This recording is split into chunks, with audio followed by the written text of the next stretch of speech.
And we are back with another live episode of the Bleed Lows podcast. And joining us for the ride tonight is someone many Dodger fans should know by now on X. You can call him a content creator, Dodger influencer, whatever you want to know it. You've probably seen his name, and that is Jacob Brownson. Along for the ride as well is Carlos the Gambler, as usual, and Babyface Roger is behind the scenes, getting us up to date with all the news information that's kind of coming out tonight. Seems like we're getting a lot of stuff updated within the hour.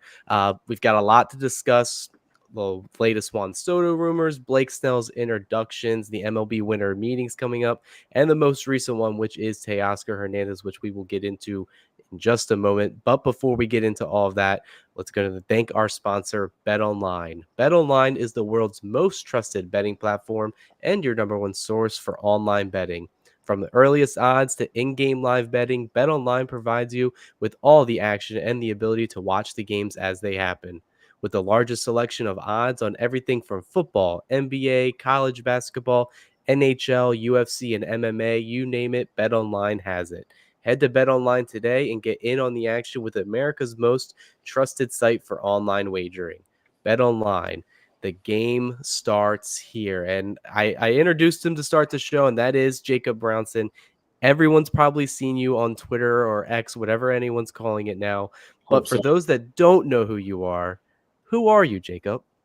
Hi, I'm Jacob. I just started randomly tweeting one time, and then I've kind of been everywhere. I've done writing for people, I've done graphics, and now I'm just kind of doing my own thing on Twitter, trying to report stuff, just make general Dodgers content, and a lot of deep dive stuff like that. I'm actually originally from Houston.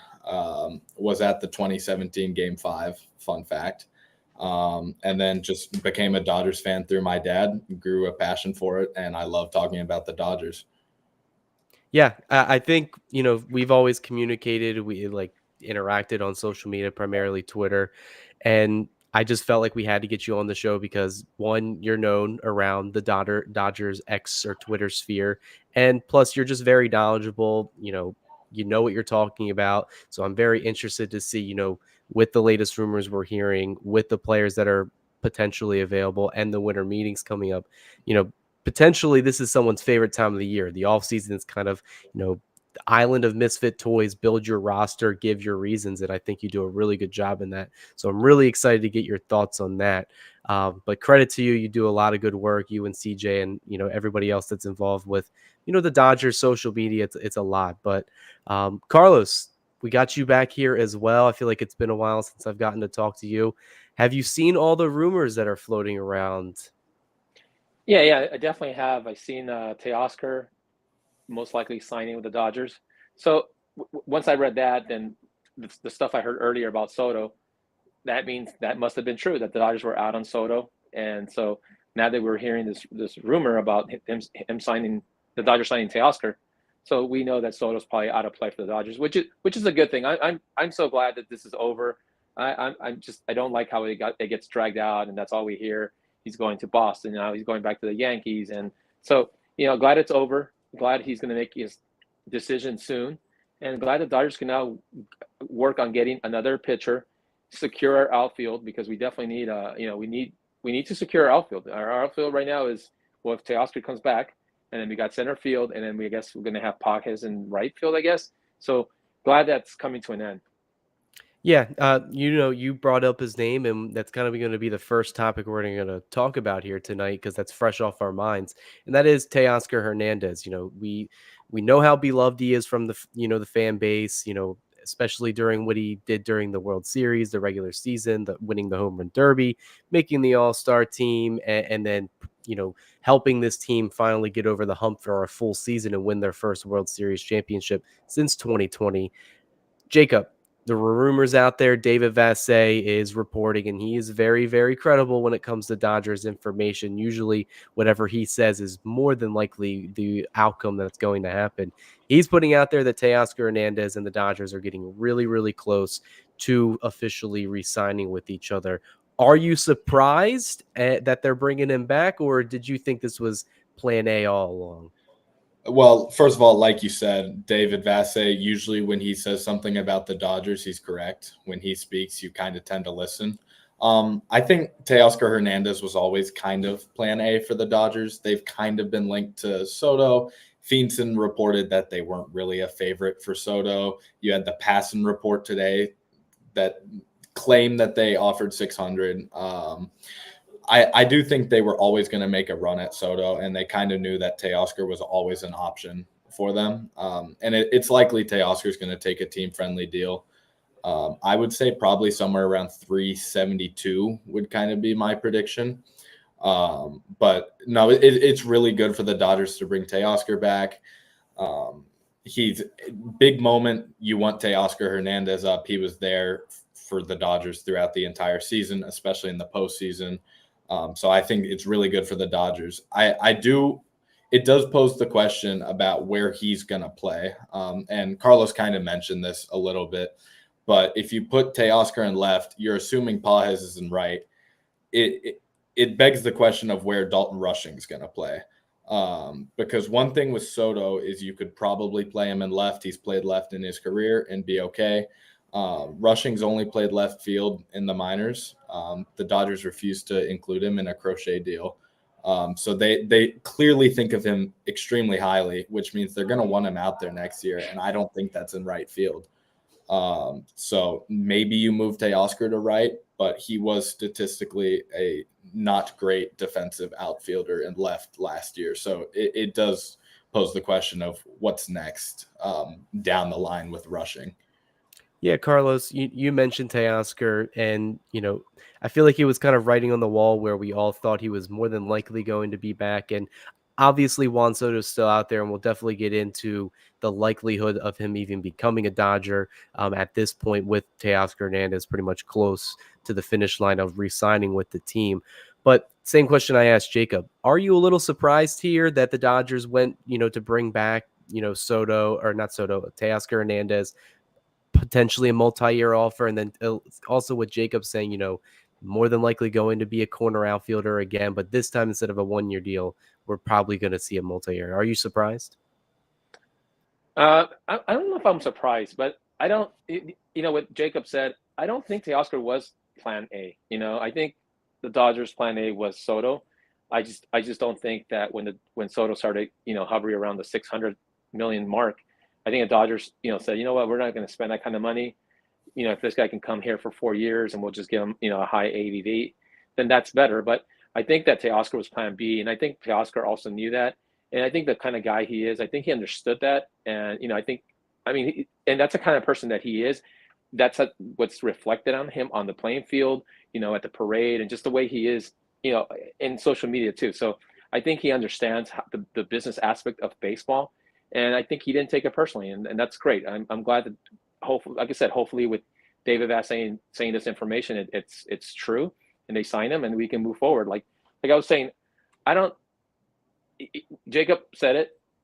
Teoscar, I don't think he's a great defensive player at all, and he doesn't. The metrics show that he's not, and so I don't see him going to right field. I think it'll be even harder for him to play.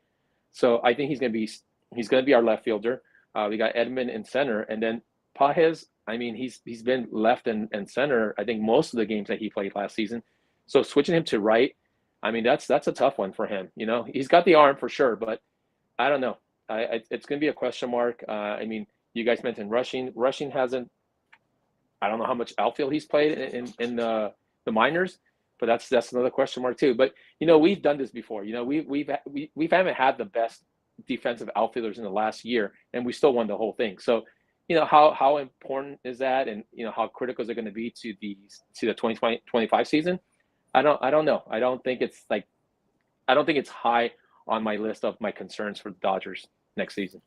Yeah, and then if you guys are just joining the chat right now, obviously it's out there that, Teoscar Hernandez and the Dodgers are very close to a potential re-sign here. I would expect probably a deal to be announced probably in the next couple of days at this rate with David Vassay, a very credible Dodgers beat reporter.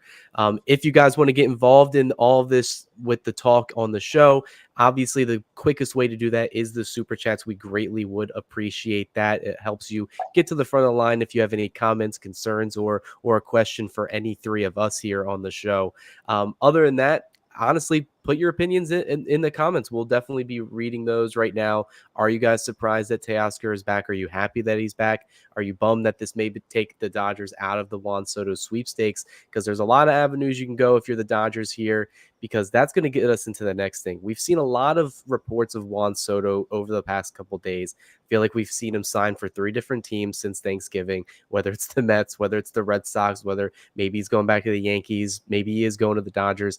Truth is, nobody really knows except Scott Boras and Juan Soto. And everybody, even today, is saying that he's still going to field offers over the weekend and more than likely is going to decide, at least according to Jeff Passan, probably before the winter meetings start on Sunday and Monday. So, Jacob, all that said, Teoscar likely coming back. Dodgers still seem to be in the finalist group. Ken Rosenthal and Evan Drellich put out an article yesterday, and it's kind of been a debate on what this paragraph means. And I'll even read it quote for quote what it said. The clubs publicly known to be the most serious about Soto are the New York Mets, New York Yankees, Boston Red Sox, Toronto Blue Jays, and Los Angeles Dodgers. Period. The 2 people briefed on the negotiations said that all remaining contenders have made offers above $600 million. So the way I interpreted that, and a lot of other Dodgers, media outlets, they also interpreted that the Dodgers were one of those finalists to offer the deal of over $600 million. Were you buying that? Did you read it like that as well? Because I know some people were different on it. That was my impression when I first read it. That's kind of how I thought it was worded. Probably wasn't intentional, but Ken Rosenthal did a great job of getting people talking about that article. Everyone was kind of trying to debate what he really meant by what he said. I think that's what was implied, was that there were the 5 finalists who everyone's kind of been talking about the whole time, and that the Dodgers were one of them. And then, if I'm not wrong, Passan did say today that the Dodgers had offered him 600. So I think that kind of he did say on ESPN today that very subtle at the end said that the Los Angeles Dodgers were one of the teams that are not only offering that much, but they are going to meet with him again. So regardless of where they stand on Teoscar Hernandez, they still have at least one more presentation to give Soto. Whether it means they're still going to go the massive contract route remains to be seen. But kind of going back to the question, Jacob, do you still think the Dodgers have a realistic shot in bringing a guy like Juan Soto in with what we've kind of had come out news just the last hour? Yeah, I think if Teoscar Hernandez signs, that probably means that the Dodgers are not going to get Soto, and they kind of pivoted to Teoscar. My thing is, the Dodgers wouldn't have offered Juan Soto $600 million if they weren't legitimately trying to make a run at him. You're not going to put that much money on the table if you're not serious. And for good reason. Juan Soto is an amazing hitter, one of the best in baseball, but he's on pace to be one of the best hitters in baseball history. Him and Mickey Mantle are the only 2 players with 200 home runs and an on-base percentage of 420 or higher by the age of 25. You cannot overstate how good of a hitter he is. With that said, if the Dodgers do end up finalizing this deal with Teoscar Hernandez, that it appears they are headed towards doing, I would assume that would mean that they are out on Juan Soto, especially with the Soto stuff wrapping up. It's very reasonable to assume that they kind of got a word that they weren't going to be one of the final teams, and then they accelerated conversations with Teoscar. Carlos, you mentioned, obviously you'd perceive it that plan A wasn't just to bring Teoscar Hernandez back. You perceive that, I think what we're kind of seeing is the general consensus around baseball is that they inquired about Juan Soto. They offered him potentially $600 million or more. So clearly they seem like they were heavily invested. With Hernandez more than likely coming back, do you expect Soto sweepstakes to continue in Los Angeles, or do you think they're going to pivot right before the winter meetings now? I mean, sure. As long as the Dodgers, there's a hint of them getting Soto, I think we're going to keep hearing the news on that. and until Soto's signed somewhere for sure, we're gonna keep hearing the news. And look, I think the Dodgers and any team, has to take a shot at getting Soto. And so we know the price tag is at 600 million above, and the Dodgers, if anybody can afford them, is the Dodgers. I know later on we'll get into some of what Max Muncy had said, but definitely, Dodgers are it's a business. They're in it to make a profit. They're in it to win championships, not just one. It's plural, and so it's I think that we're gonna hear it. We're gonna keep hearing this until I think someone said something about Monday. He'll make a decision. I think once hopefully that happens, then all this rumor mill will come to an end. Yeah, I mean, we're going to continue hearing everything until Juan Soto eventually posts at like 2 p.m., on Sunday that he's signed with, re-signed with the Yankees or signed with the Red Sox or signed with the Dodgers. We're going to continue hearing their name thrown into it. And like I said, with them having at least one more shot, one more meeting, I assume they have a pitch. Maybe they still see there's a scenario that can play out where they can bring both guys in. I mean, hell, just throw outfield defense right out the window. The offensive potential of, a Teoscar Hernandez in right or left, and then Juan Soto at the other corner, and then you got Tommy Edman and potentially an Andy Paez kind of platooning over there, depending in center, depending on who's on the mound. I mean, that's as good as it gets right there. And that could be the Dodgers' plan A all along. Maybe they really said, hey, we're going to get both of the best outfield bats available because we are the Los Angeles Dodgers, and apparently everybody else forgot to spend money. Would you be shocked, Jacob, if they brought in both of these guys, or are you kind of just getting ready to go to the next step? Like, who's our next players that we're going to get? I would be pretty surprised. Especially with, again, Paez and rushing, although a guy like Juan Soto, you can kind of sacrifice that for. But I don't see that happening. But the Dodgers, like, you can never count them out on anyone until Jeff Passan tweets that they've signed with someone. I think the Dodgers might continue to have a conversation. But I do kind of want to amend what I said earlier about Teoscar being plan A. I don't think it was maybe even a certain player was plan A. I think plan A all along was hear out what Soto wants, see if he falls to us. If not, go to Teoscar. And I think that's kind of what they're doing here. That would be my indication, is that a Teoscar signing probably means that Soto is going to be wearing a different uniform next year than a Los Angeles Dodgers one. Yeah, as much as I want, us to break baseball, honestly, I've told all my friends, I'm here on the East Coast, so I'm with a lot of Mets fans, a lot of Phillies fans. These are two teams that really wanted Soto. Seems like the Phillies are just nowhere close to any of these. They haven't even met with the guy. So I know my Phillies friends are a little ticked off about that. But the Mets fans that I know, they saw what happened in the LCS last year. They want to get, a new face of the franchise. So, if the Dodgers brought him in, especially with all the stuff that's been said about the team over the last couple of weeks, especially after the Blake Snell signing, I kind of just want it to happen to just have fun on the internet. I feel like that's just where I'm at right now, where if it happens, awesome. If it doesn't, cool. I just hope if he does sign that with the team that's not the Dodgers, I hope it stays in the American League. I think we can all agree on that. We're hoping for the Blue Jays. He looks like he would be a great hitter in Rogers Center. Let's make that happen. I mean, they probably have a lot of money to spend. They were trying to give Shohei Ohtani $700 million, so just reinvest that into a Juan Soto. It remains to be seen what happens, but it's definitely something we're going to be following. Quick point before we go to the next, big topic. Roki Sasaki, we got a little bit of an update right here. Couple things that have been thrown out there. Obviously, we're not going to be hearing too much until January when he's officially posted, and then he goes through that entire process, meeting with teams, going through, what their offers are and all that.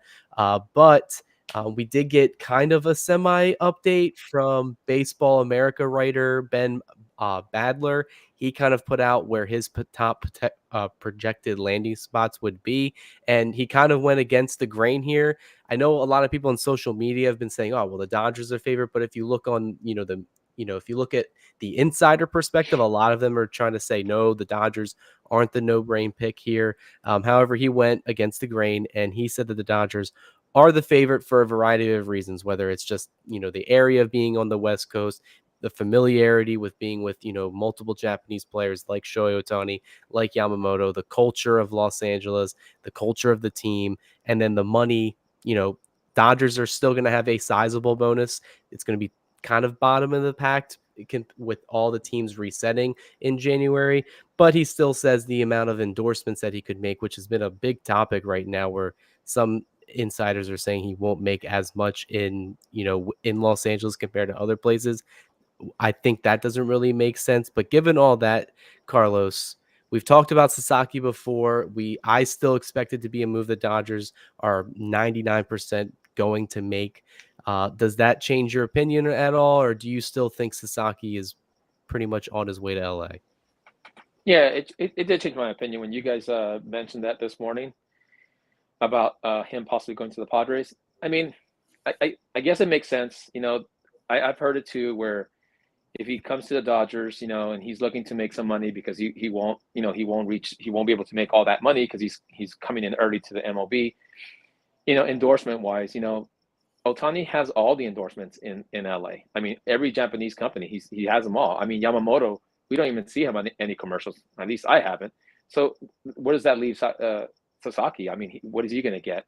So it makes sense for him to go to the Padres if he wants to, whatever they're offering, 3 to 5 million, and then plus endorsements that he can get. I think that's the better move for him. And like I was saying, I think it's a good thing for baseball, to have two. It'll become a rivalry if he goes to the Padres, and you got two Japanese pitchers against two Japanese pitchers. One that is an exceptional hitter though, but it'll be great for baseball. It'd be great for the West. So I don't mind if he goes to the Padres. I think it'll be good. Like I said, it'll be good for baseball. Yeah, Jacob, clearly it seems like the two most ideal landing spots, which has kind of been known around baseball right now, whether you want to believe it or not. It's either the Dodgers or the Padres at this point, in my mind. I feel like they will do their due diligence so they can save their face to say, yes, we did meet with all these other clubs. But at the end of the day, it seems like it's going to be the Dodgers and the Padres. I haven't really seen you have too many conversations about it on X, but where are you standing on the entire Sasaki sweepstakes? Do you want the Dodgers to bring this guy in and solidify the rotation, or are you still kind of a little wary about his health and history in the MPB? I mean, I would absolutely love if Roki Sasaki was a Dodger. I think all 30 MLB teams should be doing whatever they can to have him wear their jersey. There's a lot of penny pinchers out there, but he would be one of the most impactful signings in the last couple of years if he reaches his potential, because you do get those 6 years of control, with 3 of them being the league minimum and then arbitration. Sasaki would be an absolutely massive signing for any team. I had started to do a little bit of a deep dive on him. His splitter is legitimately one of the best pitches in the world. And his fastball velo was down last year. The whiff rate was down. But again, the dude's, how old is he? 23. Like, the Dodgers have rookies that are older than 23. There's lots of development that can still be done. He has the ceiling to be one of if not the best pitcher in baseball. I think the Dodgers absolutely should go get him. I do think there is a strong connection with the Padres. I heard Passan on the Casa de Club podcast by Corey Kluber talking about Sasaki, and he basically confirmed everything with him having a close relationship with Darvish, and that he kind of idolized Darvish as he was growing up. Hopefully he saw Darvish in Game 7 of 2017 while he was developing and wants to right those wrongs. But I do think the Dodgers and the Padres are going to be the two favorites, but I think it's a move that all 30 Major League Baseball teams should absolutely be pursuing, and they should be putting their best foot forward. Yeah, it's going to be interesting to see what happens over the next couple weeks because clearly he can start to vet other teams, see kind of what's out there, the market opportunities and stuff like that. But like people have already put in the chat, if it was really about the money with Sasaki, he would have just waited the 2 extra years in the MPB and then got posted the traditional way, got the quick $300 million contract like Yamamoto did. So, I mean, it's an interesting situation because he has to go through, like you said, the minor league contract. He has to go through arbitration, pre-arbitration. He's not going to make a lot of money until his last, like 2 years of his contract. And that's, there's already been a lot of health issues going around him, his arm. We saw decreased velocity, command, and he hasn't really been an innings workhorse in his career. Career high was like 122, like 2 or 3 years ago. So the Dodgers see that. Other teams around the league see that. If LA's really trying to put together a 6-man rotation, he would slot right in there perfectly right now as currently constructed because we don't really know what we're going to get from Gonsolin. We don't know what we're really going to get from Dustin May. Bobby Miller's kind of, still out there. I have a lot of faith in him to come back after the health issues he went through in 23 or 24. I think the best thing to describe this is the Dodgers have the sky's the limit for this. And this is a deal that the Dodgers can still make. And it doesn't really impact their day to day just yet because, like I said, the minor league contract kind of puts them in a really good situation moving forward. A guy that did sign and officially sign and ink his deal was Blake Snell.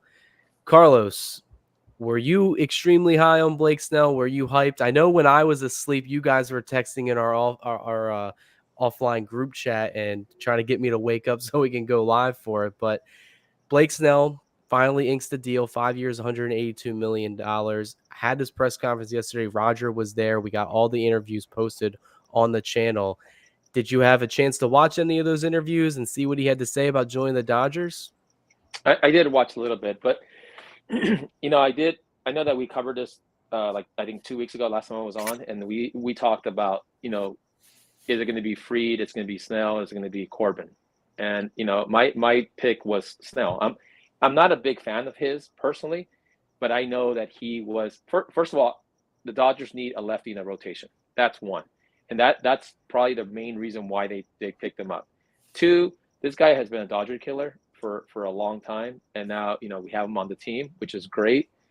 And just overall, his track record shows, that he's a good pitcher. He, someone we need. I think someone who's going to benefit from a 6-man rotation. And so, yeah, I'm happy with the move. He was saying about winning a title. He sounds like he's super excited to be a Dodger. So, I think it worked out for all parties involved. And another thing that stood out when he mentioned about that he was glad to be done with this early, as opposed to like last year where he held out, or Scott Boras held him out till like spring training or whatever. So, yeah, Blake Snell, I think he's happy to have signed early and to have signed a nice deal with the the favorites to win the championship next year.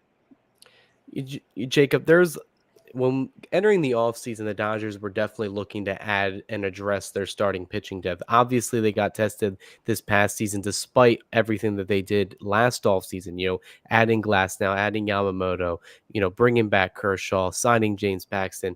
A lot of these things just didn't work out. You had the setbacks from Bobby Miller. Paxton ended up getting traded. Kershaw, Glasnow have season-ending injuries. Dodgers, clearly they still win the World Series with three starters and a really good bullpen, but I can assure you that they don't want to go through that again, and they want to solidify their rotation right now moving forward.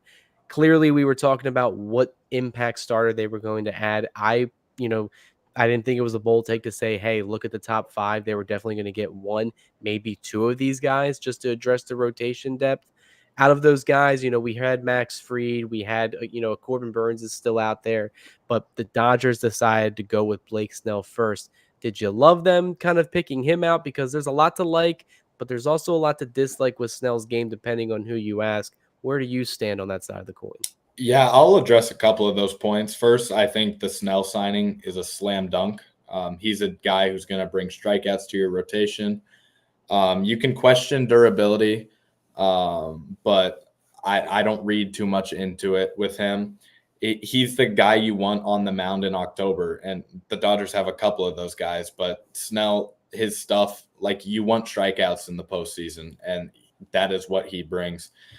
There's been I've heard discourse about how he's not going to age well because of his command, and how when his stuff deteriorates, he's not going to be able to just beat guys, and he's going to struggle to throw strikes.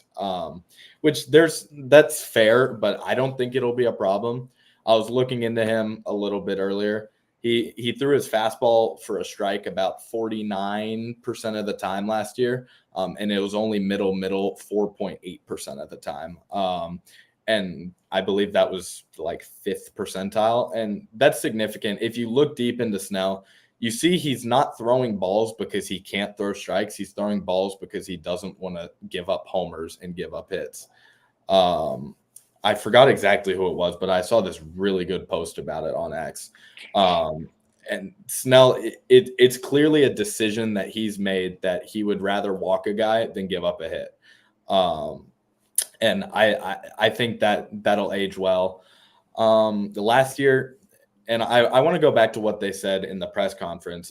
Andrew Friedman said that they expect that they can get more production at the same level out of him that they've been getting. And I absolutely agree. He had the highest K percentage of his career in 2024 and the lowest FIP of his career. And that's with everything that happened with having a late start and the injuries that he had. I think he's an absolute slam dunk of a signing. I think the Dodgers are going to get some good years out of Snell, and it did come at a hefty price, but I think in the long run it's going to be worth it. You know, we had this debate, and I even wrote an article about it on DodgersBeat.com, where it was like, at the start of the offseason, I said, all right, you got 2 lefties on the market that I expect the Dodgers to heavily invest in. That was Max Fried, hometown kid, or Blake Snell, a guy that they are very familiar with. He's played years with the Padres, the Giants.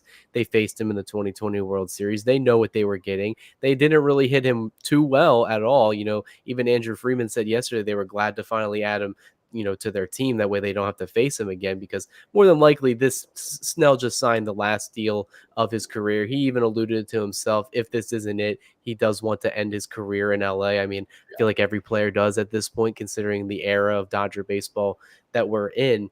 But at first I was a big Max Fried guy, and I said, yeah, you know what? I really want this guy, bring him aboard. But then as I started doing more and more digging, I looked at the advanced stats. The strikeouts were just blew me away. I think he has the highest K per 9 inning in MLB history, per like 1,000 innings or something along those lines, where it's like you think about Snell, the first thing you think about is the walks, but then you look at last year and the walks decreased and the strikeouts went up. So clearly he's made some adjustment.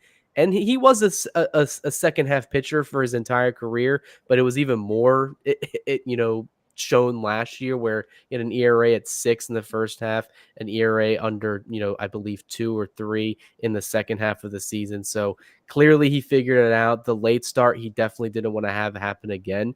He made it a point to sign as early as he could. And a lot of pitchers typically do, because compared to a position player, they only need like a couple weeks to get ready in spring training. Pitchers, especially ones that want to pitch deep into games, that want to make 30 to 35 starts a year, they need time to ramp up. They need time to work with the pitching coaches, the catchers, and get acclimated with the team and the organization. So at the end of the day, after taking in all that information, I thought Snell was the best available option on the market. I love a Corbin Burns because of what he could potentially bring. And hey, this is the Dodgers. They could just bring him in as well for shits and giggles. But I think what he brings with the strikeouts, the demeanor, 2-time Cy Young winner, very good in the postseason.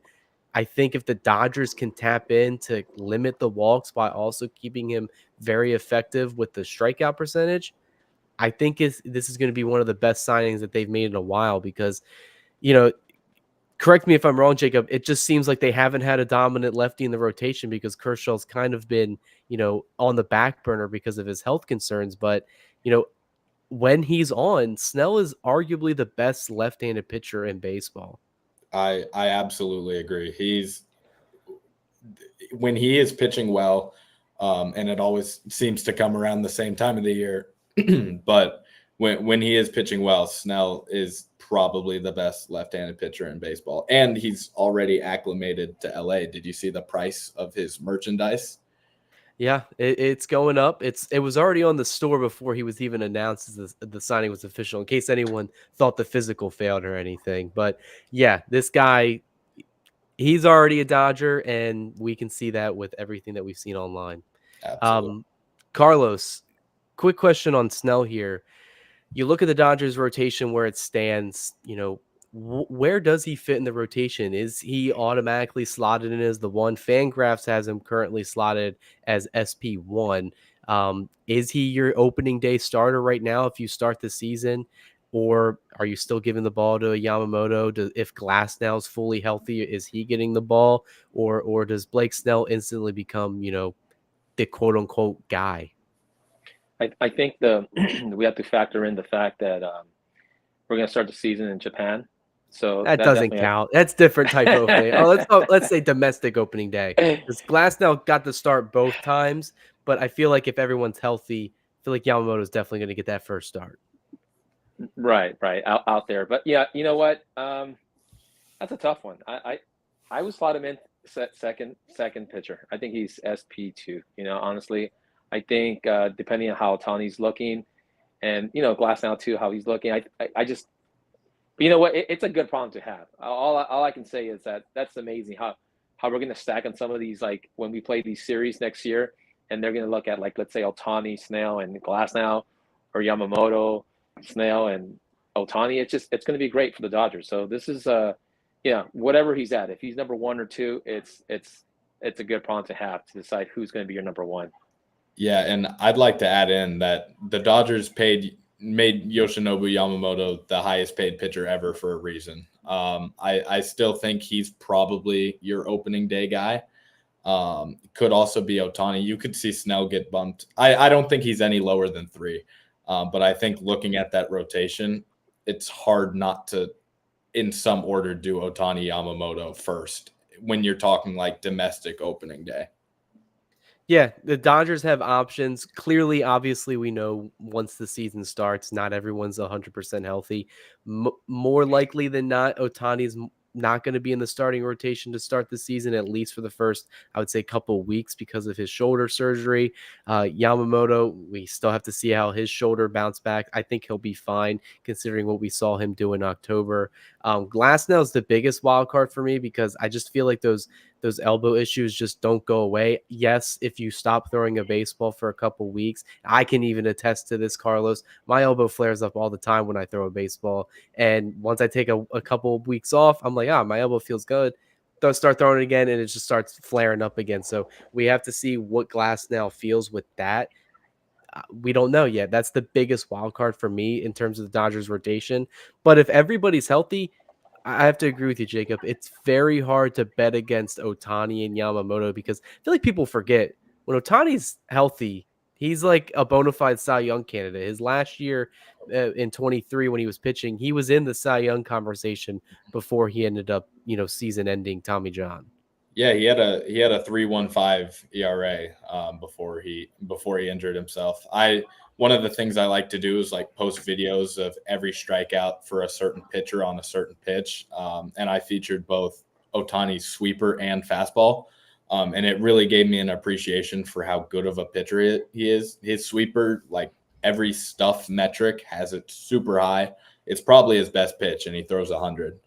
Well, he threw 100 before surgery. Yeah. So we'll see what he's throwing after post-surgery. If anyone can come back after 2 Tommy Johns or whatever type of hybrid surgery he had because he is Shohei Ohtani. But before we move on to the next subject, we want to mention to all of our followers that are joining the stream right now, thank you for your support and joining us. We're over almost 2,000 viewers right now across all platforms, whether it's YouTube, X, Facebook, Instagram, all that stuff. So thank you, everybody, for tuning in. If you have any questions for Jacob, Carlos, or I, feel free to shoot them in the chat. We'll definitely give those a glance throughout the rest of the night. Moving on now, during the Blake Snell press conference, Andrew Friedman had a lot of interesting comments in the interviews that we still do have posted on the Bleed Louse podcast channel. And one of the things that I thought was interesting about it was that he really made the emphasis in trying to get all of the moves done now. Not doing it at the trade deadline, not doing it in the middle of the season. This is a comment that he's actually made a couple times throughout his tenure, especially the last couple years. Jacob, I'll shoot it to you. Are you sharing that same sentiment where you would rather the Dodgers try to build their best roster during the winter before, spring training gets around? Because we all know once the trade deadline gets here, prices go up for even the most minute players, whether it's a relief arm, depth piece, starting pitching is always almost exponentially more at the deadline. It makes more sense for the Dodgers to kind of do their shopping now. Yeah, I mean, free agents don't cost you prospects. That's number one. It costs you a lot of money, but not prospects. I think with the Dodgers, it's just like you have the capital, the financial capital right now to go out there and add impact guys in the offseason. And these are guys that'll be around for a couple of years. When you go get someone at the deadline, you might only get them for half a season. So I do agree that it's best to load up before the year, but it's almost inevitable that come July 31st or whenever the trade deadline is, there's going to be a need. Someone's going to be hurt, and the Dodgers will add accordingly. But they've never been one to make a really bad deadline deal, and usually they work out very well for the Dodgers. There's been a couple you can talk about, and then there's been some kind of neutral ones, but you can't really think of one, at least I can't off the top of my head, in the last 5-6 years where the Dodgers got fleeced at the deadline. Carlos, same question to you. It makes sense for the Dodgers to build the roster during the winter months, have their best foot forward. Once February kicks in, the roster goes and does their spring training, regular season. Don't want to worry about the trade deadline because we've seen the astronomical asking prices from even the most terrible teams like the White Sox asking for, multiple top prospects for, Garrett Crochet or Luis Robert right now. Luis Robert's name's actually getting thrown out there because a lot of GMs around the baseball are like, they think he's Juan Soto. And when the trade deadline gets here, those prices even go even higher for those GMs. So it makes sense for the Dodgers, like Jacob said, hey, you can't buy players at the deadline. You can buy them in the offseason, though. Yeah, this is a smart way to do it, I think. Spend now, if you can get some players through free agency that are worth, that we need to slot in the, missing holes that we have as a team. But yeah, if we wait till July, it's going to cost the team a lot. Just like you guys mentioned, the White Sox wanted like an arm and a leg for Crochet, and Crochet wanted to sign a long-term contract before he even threw a pitch, stuff like that. So yeah, this is the best way, I think, and Friedman's doing such a good job coming to this conclusion where let's just get everything done. Let's get every player we need, and let's take our night, take vacation, get ready for spring training. And what you had said earlier, Cody, about the pitching staff, that's why I strongly believe that the Dodgers are going to make one more pitching move, whether it's Walker Buehler or Max Fried or even possibly Corbin Burns. It's going to happen. And I mean, don't get me wrong. I love Walker Buehler. I think he did well in the playoffs, and and as a loyal Dodger player, I would love to see him come back. But man, my thing is we need lefties. We've been so heavy on the righties that Max Fried would be, if I had a bet in the Dodgers the way they're thinking, and Buehler signed with the Yankees or something or the Braves, I think the Dodgers go after Max Fried and give him what he wants. Yeah, I mean, I could definitely see them still going after a top arm. I think the way I'm thinking about it in a logical perspective, where I don't know how much the money the Dodgers have to spend, they could realistically go out there and bring in, more top end talent. I think Snell may be their big piece in the rotation. Everything outside of that would be like, hey, we'll sign Sasaki for the minor league deal. We'll try to re-sign Buehler for maybe a 1 to 2 year very incentive laden deal. And then we're going to try to say, I would say quote unquote, maybe a James Paxton-ish type starter deal out there, or maybe trade for someone that's can give you some innings that you can kind of dump away in the middle of the year when a lot of these starters come back. And someone even put a question in the chat that I'll kind of shoot to you guys. Kershaw is like the afterthought at this point in his career, where it's like he says he's coming back in in the celebration at Dodger Stadium. He said he'll be a Dodger for life. He intends to play. I mean, hell, he got 2 off-season surgeries. I sure hope that he intends to come back after getting those done. Clearly, he's a free agent right now. He declined the player option. Where does he fit in when he comes back? If he does resign with the Dodgers, Jacob, is he just kind of like, hey, get 3,000 strikeouts, you can cheer for the team in October? Or do you see him pitching meaningful games in October? Because I know me and Carlos have had our disagreements with, or we've agreed with other majority of fans saying, I don't want this guy to touch the ball in October, but he can have fun in the regular season.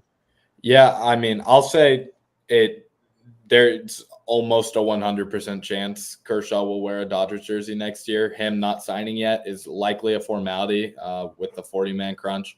He'll probably wait till spring training because at that point they can put currently injured players on the injured list and save some 40-man spots. I do think it's just a formality that he hasn't signed a contract. I think you can expect to see that right around spring training. To your question, I think it really just depends on what version of Clayton Kershaw you get. Last year, it was kind of hard to guide or to read his success because it was kind of back and forth. He had the toe thing, and I just don't know. I would tend to agree that the Dodgers will likely have better options in October, but if Kershaw comes back in July, August, whenever he's slated to come back, and gives you a 3.2 or something like that, how can you not pitch him out there? But I do think, I mean, Kershaw's a competitor. He's going to want the big outs. He's going to do what he can to get on the field in October. I just think it's going to be a matter of how he performs and what version he is. Carlos, I'll ask you the same question. Is it kind of a thing where, hey, they're going to bring Kershaw back, get your 3,000 strikeouts, end your career in a Dodger uniform, whether it's a 1-year, 2-year deal? He's getting close to the end of the road. And then once October gets here, hey, you can be the biggest cheerleader. We can try to get you your 3rd ring. Is that kind of where your headspace is at? Yeah, that's where I'm at. It's interesting because, what Kershaw looked like this year, and based on his stats, he needs like about, I think it was like, I did the math. He needs like 10 starts to get to 3,000 because he wasn't striking out that many batters every time he came out. He was only going out like 2-3 innings, and I think he was getting like maybe 1 or 2 strikeouts. So it's going to take him all. It's going to be. It's not going to be easy for him to get 3,000. And then he's coming back from surgeries. What's he going to look like after that? I know that the toe was an issue, and he's having surgery on that. But it's a big question mark. I don't see him in the playoff roster. I agree with you. I think it's like, hopefully you can get 3,000 in the Dodger uniform at Dodger Stadium, and it'll be a great moment. Hopefully I'm there. And after that, it's like, hopefully you don't get hurt. But I don't see them using him in the playoffs. I mean, the bullpen, what we saw this past postseason, that's going to be the formula for the Dodgers moving forward. And and now that you added Snell, and like I said, I believe they're going to add one more pitcher, there is no spot for Kershaw in the playoffs. Yeah, it's going to be interesting to see what type of deal he even signs, because does he continue to go to the year-to-year basis and say, hey, I'll continue just taking 1-year offers, and then once I say it's it, is it? Does he try to get, a 2-year offer with a player option to kind of just take him to his age, like 39, 40 season, like a Justin Verlander, to get to that milestone where, he won't say that it's not something that's in the back of his mind, but anyone that's an athlete or a competitor, it's definitely in the back of their mind, especially when you're trying to add multiple accolades to kind of solidify your Hall of Fame career, which we know that's where he's going to go. He's going to go in the Hall of Fame, but he wants to make sure that he has some more hardware and more, stats that are underneath his plaque. So that's definitely, like Jacob said, at the spring training type of move. Once February hits, 60-day IL opens up, he'll immediately sign his contract and go on the 60-day IL and take pretty much as long as he needs. The Dodgers have that luxury right now, and it really just depends on where else are they going to add starting pitching depth. Are they going to rely rely on their minor league farm system, or are they going to bring in some more arms like re-signing Walker Buehler or going outside and, in free agency or trade? I feel like I said earlier, the sky's the limit for the team right now. They can kind of do whatever they want. It's just whether it's signing players, trading for players. They have the development in their minor leagues. It's a good time to be a Dodger fan right now, and it's good for us to continue talking about because there's a lot of avenues that they can go. And kind of continue off of adding players, Max Muncy was on Foul Territory the other day. He does his regular occurrences on there, and he had a lot of interesting comments about adding players, especially via free agency. Roger, try to pull up the video and that so we can kind of see that with our eyes, and then we'll go off of that. Every single one of these teams is making money. I don't care what anyone says. I don't care what kind of book they show you to try to prove their point. They're all making money. They all get a huge revenue share check from MLB every single year, and it's they're all making money. It's just who decides to spend it. And in our case, our owners look at it and they're spending money, and because of that, they're making more money. And it's one of those things where that kind of just seems like a common, an easy business model. The more money you spend, the more money you're making. And so for them, it seems like a pretty good deal. So looking at that, that's kind of been why the Dodgers are in the media per se. They're being talked about by pretty much everybody that's a sports fan right now, saying that they could be ruining the game. The parity's off, considering, every national beat writer had them losing in the first round against the Padres to winning the World Series after getting a first round exit last year. A lot changed in the season after they win the World Series. Clearly a lot of fans are upset right now. And I've even, wrote about this on Dodgers Beat, where I don't think what the Dodgers are doing is bad for baseball. And I'm not trying to say that as a homer, as a Dodger fan myself. I clearly see how this grows the game. And I provide a lot of examples of how to make money in this sport. Jacob, listening to what Max Muncy said, clearly teams around the league, obviously not everybody can spend the way the Dodgers do, but they can clearly bring in some high-end talent to help them be more competitive, which in turn, like I wrote about, will make you more money. The simple formula is to win, be competitive, and you will make a return on your investment in some way. Do you agree with what Max Muncy's saying here? Yeah, I mean, I'm a business major, but you don't have to be a business major to understand that the more you invest into a product, the more you get out of it. Now there is a little caveat. You have to invest smartly and wisely. You don't want to make a bad investment. But MLB front offices are top of the line. They make good investments. He's absolutely correct. It's not the Dodgers that are the problem by spending money. It's exactly what he said. It's those teams that are getting those revenue sharing checks and just deciding not to spend them. It's really bad for the sport to have those teams that just refuse to compete. That's why I think a salary floor would be awesome. But I also kind of hate how in the NBA you have guys who aren't very good that are making $40 million a year. So I think it kind of goes both ways. I don't see a world in where a salary floor comes without a salary cap. I've listened to Passan was talking about it and Rosenthal was talking about it. It would lead to another work stoppage if owners or players tried to push for one or the other. And I think owners, the general understanding is that owners plan on pushing for a salary cap, because there's those teams that have penny pinch owners who look bad when they don't spend money, and good teams and well-run teams like the Dodgers do. And they would have put an end to that. So I absolutely agree with everything Max Muncy said, which it's easy to do it as a Dodger fan. But if you just understand business at all, you know that putting money into something leads to more money typically. Carlos, listening to what Muncy said and listening to, the points Jacob made as well, where clearly teams or players or fans around the league are upset what the Dodgers are doing. I would say more so on the fan side. We had Rob Bradford come on the other day, and I kind of asked him, I said, you see a lot of players around the league. Do you get the feeling that people are mad? Like, do we have more players like Miles Michaelis, or are we kind of having more players that are encouraging the Dodgers to do what they're doing? And he said it was the latter. more players want the Dodgers and other teams to spend money, because at the end of the day, that means they get a pay raise and salaries continue to go up and up year after year. Are the Dodgers bad for baseball, or does Max Muncy have a point where it's the owners of these other teams, I would say majority of baseball right now, not spending money? No, the Dodgers are good for baseball. Look, the Dodgers just figured a way how to do it with deferrals, and all the teams have that option. You know, all the teams are in business. All the owners are billionaires. No one's in business to lose money. That's ridiculous. That's the number one thing. Like Jacob's saying, he's a business major. You're in business to make a profit. So you're telling me that there's, the Oakland A's are in business to lose money. That's what that's what the owner's losing. He's going to lose money every year. No, of course not. So everybody's in it to make money.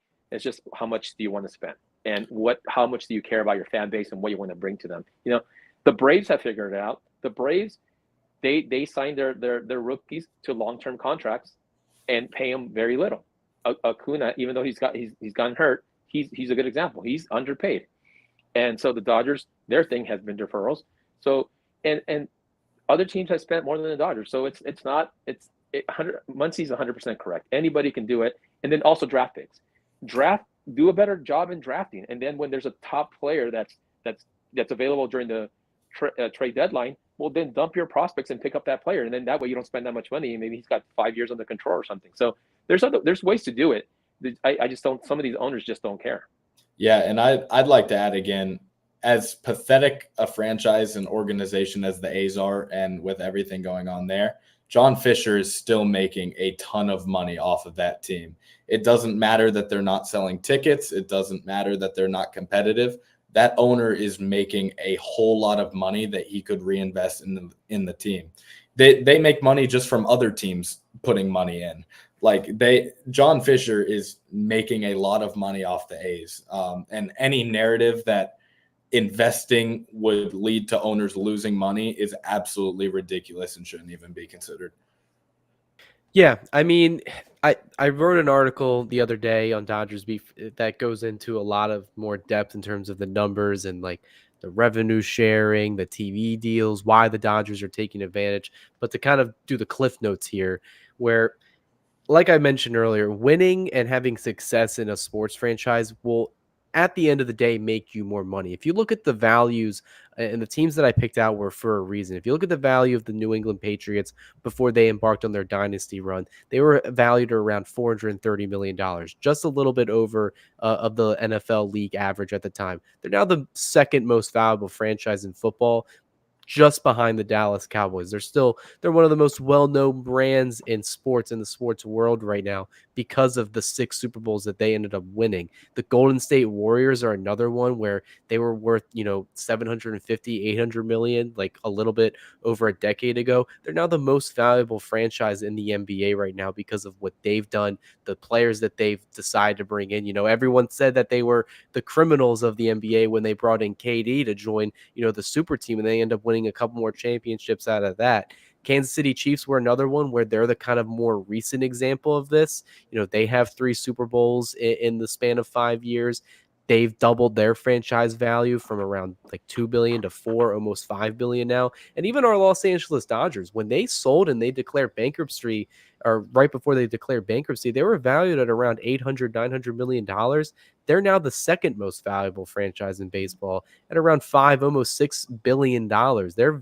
I've said it time and time again, in 10 years, they may be more valuable than the New York Yankees, which is crazy to say, but they are fastly catching their heels right now. And if the Dodgers continue their dominance, they're gonna make their money back. And the revenue sharing is another big thing where Max Muncy, I'm glad he brought it up, because most people don't really understand this around baseball. When the Dodgers spend over the CBT, they write a check to every other franchise in the sport that didn't go over the CBT. And that check isn't a little check from those other teams that have reached the CBT threshold. It's around $250 million that each of those teams is getting in additional revenue that they can put towards the payroll, but they choose not to.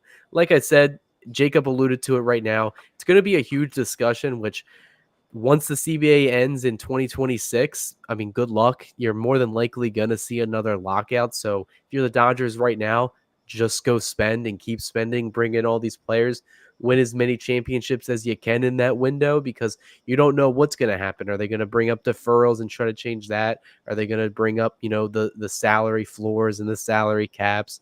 Our player salary is going to be drastically different. We don't know yet. We don't know the landscape of the future of baseball right now. But what in the confines that they're playing in right now, Dodgers are playing fairly. They're doing everything within the rules right now.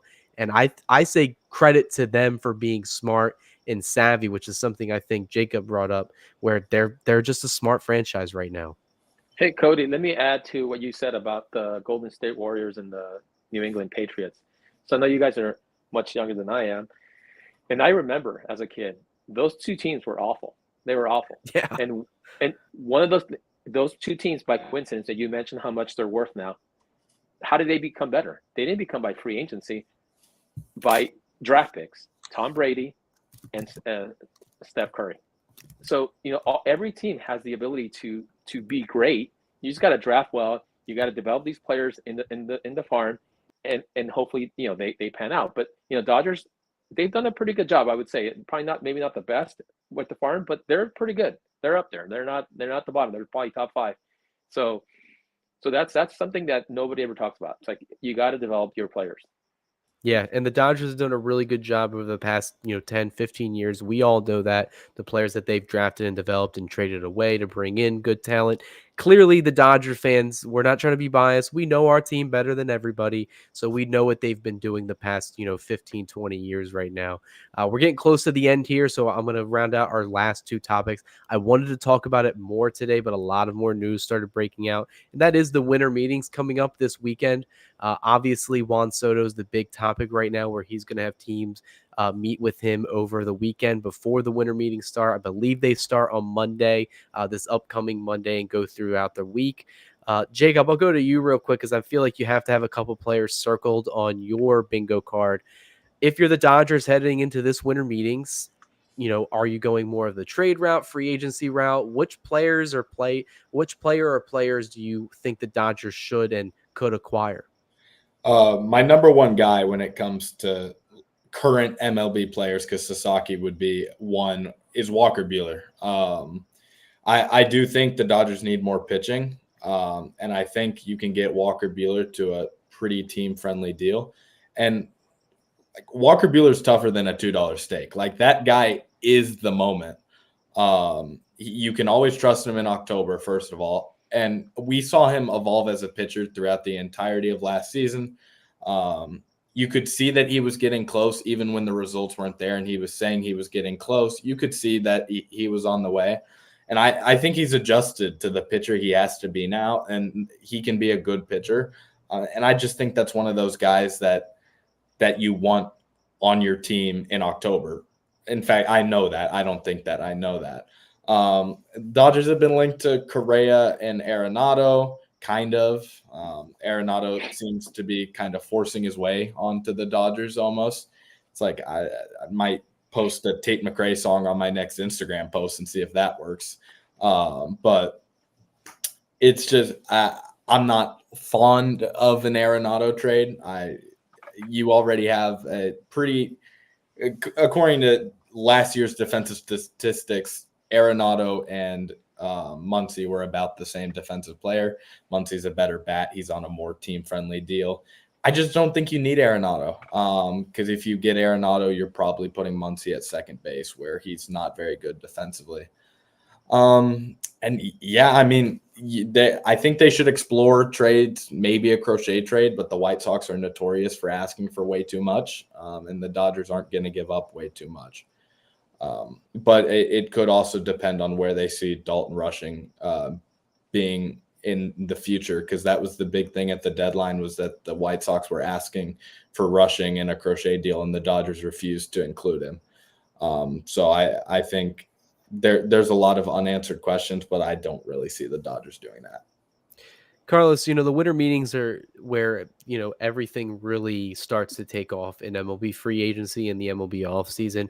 Clearly, once Juan Soto signs, which it seems like it's going to be in the next, I would say, probably by Sunday is when he's going to pick a team. And a lot of insiders like Ken Rosenthal and Jeff Passan, John Heyman, they all said when he signs, the domino effect takes place. You got the Willie Adameses that are going to sign soon after that, Max Fried, because all these other teams are going to start pivoting into who they want to bring in with all that influx of cash that they didn't use on Soto. You're the Dodgers. Clearly, you see some needs out there. You have options. There's a lot of rumors out there, like Jacob said. Carlos Correa was a big one that was thrown out there kind of by Carlos Vallega. You got Nolan Arenado kind of trying to push his way here, to finally join the Dodgers, which seems like they've been rumored back and forth for God knows, like probably like 5 years now, even going with 2019, 2023, and now we have the most recent ones in 2024. You're Andrew Friedman, you're in the chair. What are you doing? Do you have any players that you kind of want to bring in here, or specific positions you want to strengthen up before, the offseason's over? Yeah, I would lean towards pitching as well. And, I've already said it. I think we need more lefties. I would love Buehler to come back, but I would say either sign Max Fried as a free agent, or trade for Crochet. I think the Dodgers have the prospects and the guys on the current roster to do it, to pull that trade off. That would be my choice. I would second on no way on Correa, never. And Nolan Arenado, it's like, what is he? I mean, I wouldn't bring him in because what's it going to cost the team? He's not much. I wouldn't say he's much better. He's not much better than Max Muncy. So it doesn't make sense to bring him in. It's too late. I think he's past his prime. He's on the downward trajectory. So I don't see him. I don't see him coming. I don't see them making that move. But yeah, my thing is pitching all the way. I love to see Max Fried or Crochet. Yeah, I agree with you guys across the board here. I think number one is pitching. We obviously are traumatized because we know the Dodgers are more than likely going to have like 3/4 of their starters probably hit the injured list at least once or twice this season. That just seems to be the Dodgers' way. The curse, you can never pitch over 140 innings when you join this franchise. Clearly, they know what they need to do. They're going to go with more of a pitching unit. I would even say it's a starting rotation anymore. Bring in 7, 8 potential starters that can give you, innings throughout the year, because at the end of the day, you're really just trying to get through the marathon that is 162 games. So I do agree with Jacob. I think re-signing Walker Buehler is kind of a must, whether it's for saying, we need a 6th starter in the rotation, gives him the best chance to win now, and then reestablish his brand if he wants to go test the free agent market again in a year or two. Also for vibes, I think Buehler just fits the mold of a workhorse, a guy that's built for the moment, and we saw what he did last year in October. So I would definitely like to see him back. He's at the top of my wish list. I'm hoping they can kind of get the band back together with a lot of their free agents, whether it's Blake Trinan, Buehler, Teoscar Hernandez, which is reportedly really close to happening. Run it back for the next championship. The next piece, I would say I'm interested to see what they do, and it's because of what Jacob's been kind of preaching on with Dalton Rushing. Is this guy going to be on the opening day roster? Do they really have a plan for him to be an impact bat this season? Because if you look at the Dodgers bench, it's a little bit on the thin side right now. Obviously, Kike Hernandez is a free agent. You could see him potentially rejoining the team. I think those two just play really well off each other when they're better together than they are apart, Kike Hernandez and the Dodgers. So I could definitely see him coming back. But if you're not going to address it via free agency or trade, then I imagine you're going to have to go with the younger guys in the farm system. And Rushing, Cartaya, a lot of these guys that are ready to graduate into Major League Baseball, it's making me say, all right, well, what's the plan here? What's the plan for the bench and the depth? Clearly, there's a couple guys out there in the free agent market or the trade market. Dodgers are very interesting when it comes to all that. So that's what I'm looking forward to this deadline. Either you guys have any issues or any suggestions for the Dodgers bench depth, or any names, Jacob or Carlos? I haven't read too much on like bench pieces. I do think Kike Hernandez definitely needs to be back. He's another one of those guys who's a winner in October, and you need winners to win. So I think Kike Hernandez is definitely one of them. And then, I don't know, I think we might see James Outman in a bench role next year. It doesn't excite me to say it, but he can give you good defense. I know Vasse said that he wouldn't be surprised if the Dodgers were looking for a left-handed outfielder. Obviously, that would change the future of James Outman, but there's plenty of guys available who can fill in spots. And yeah, just kind of add depth because guys are going to get hurt. It's the Dodgers. So, you need to have guys out there so you're not signing Nick Ahmed on August 13th or whatever.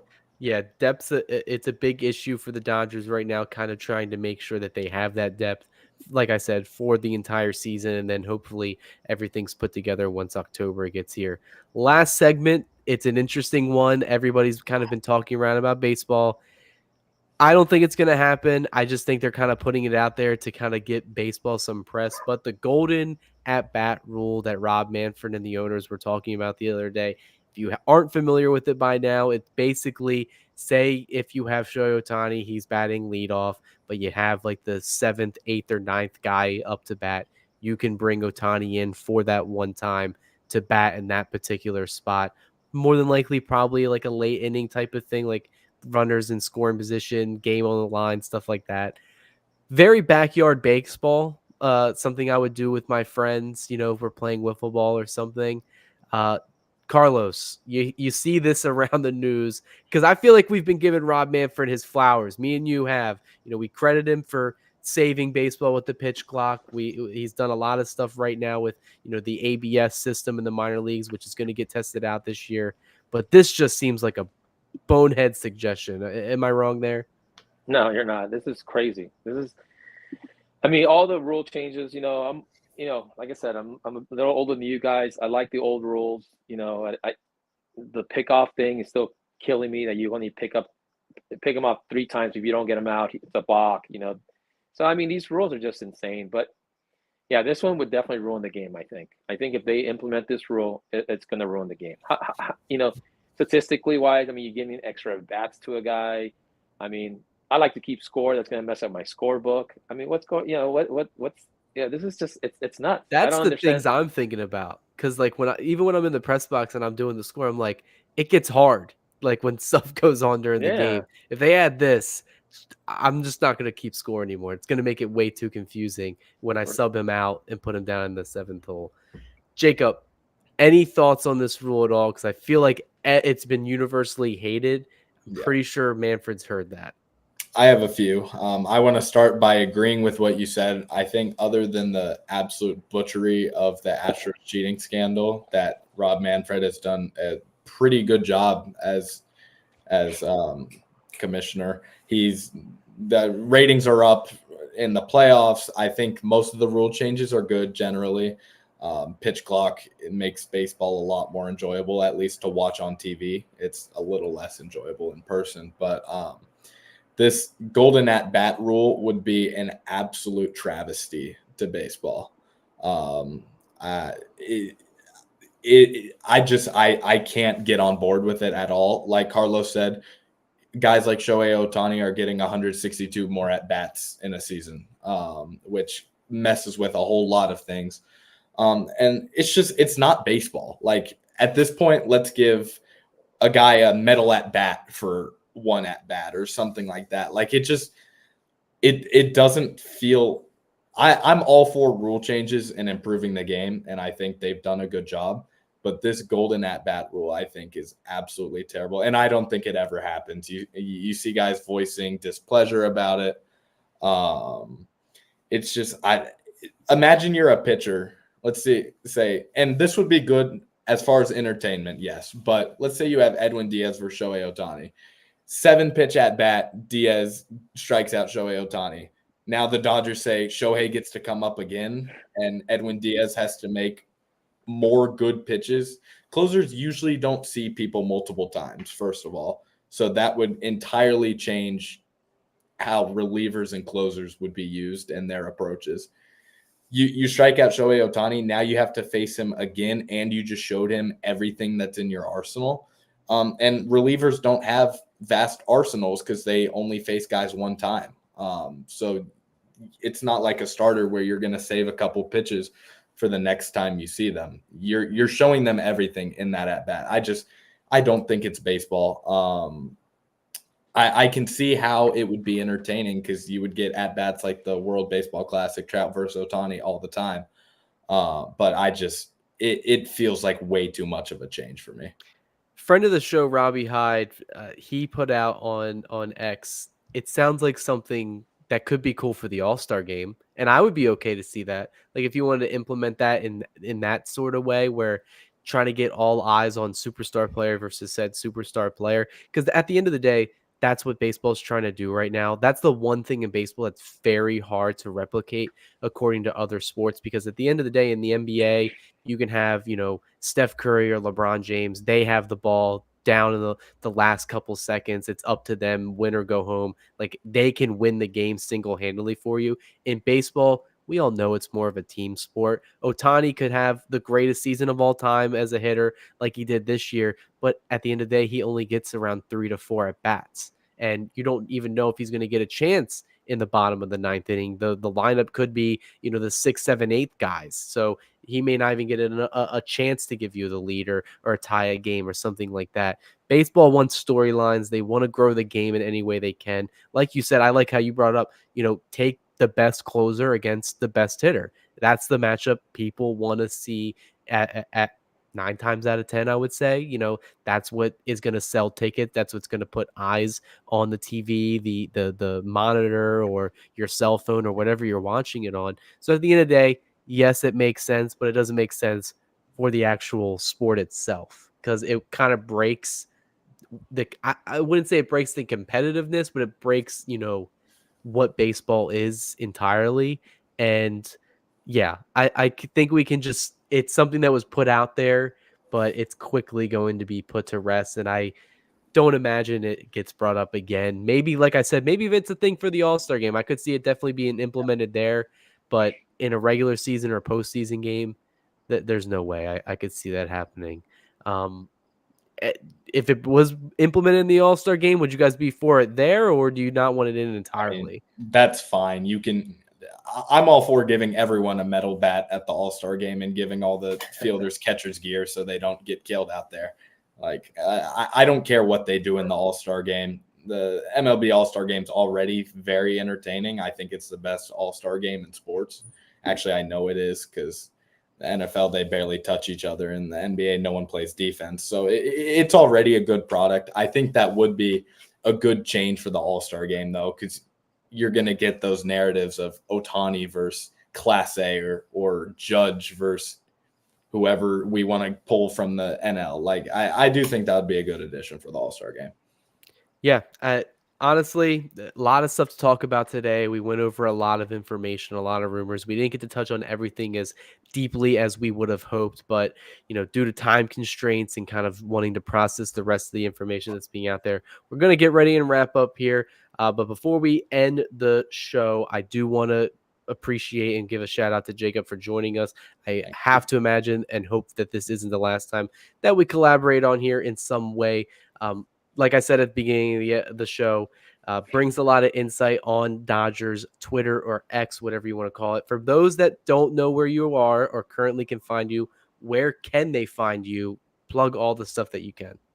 I really only do stuff on X right now, but it's Brownson Jacob 2, BROWNSON.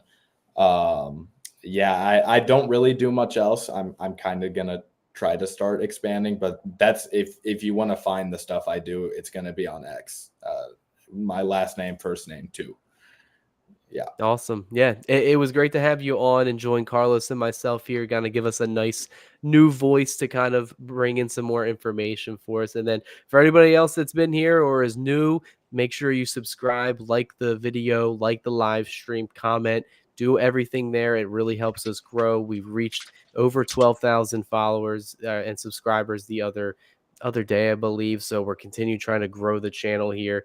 We're going to continue trying to pump out more and more content. Clearly, things are going to start going off right now with the winter meetings coming up. Teoscar Hernandez deal could become official any day now.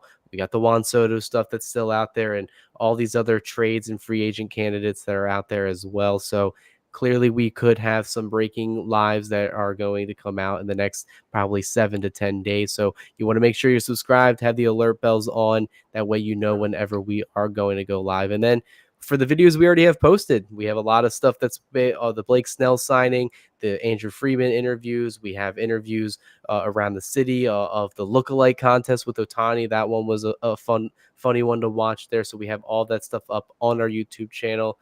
But yeah, other than that, a lot of stuff that we went over today. Anything else you guys want to add before we close it out? Not really. Just want to thank you guys for having me here. It was really good to talk about this. First official podcast guest starring whatever. So I do appreciate you guys having me. It was a really good time. Yeah, awesome. Yeah, thanks for coming on. And this will do it for this episode of the Bleed Lows podcast. We will be back again shortly. Just like I said, make sure you subscribe and have the notifications on for when we do. This episode was brought to you by Bet Online, and we will see you next time, guys. Go Dodgers.